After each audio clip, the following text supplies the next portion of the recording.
When it came to Avengers Infinity War and Avengers Endgame, there was a lot of characters that of course did not get solo films leading up into that big battle. The likes of Black Widow, Hawkeye, the Hulk had a film, but let's be real, it was a decade before, so that didn't really matter. But now Kevin Feige has confirmed we're gonna get more insight into some of the details and decisions that get made in Infinity War and Avengers Endgame when it comes to Black Widow. So let's get into this topic.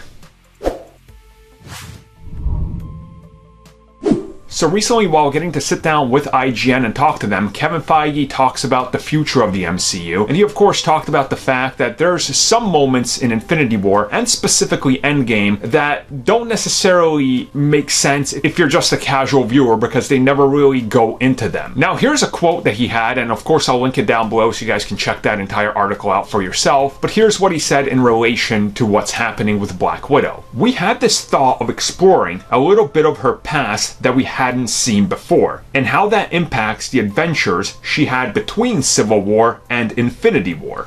And in fact, there are things that she does in Infinity War and Endgame that you'll see in new light once you see Black Widow."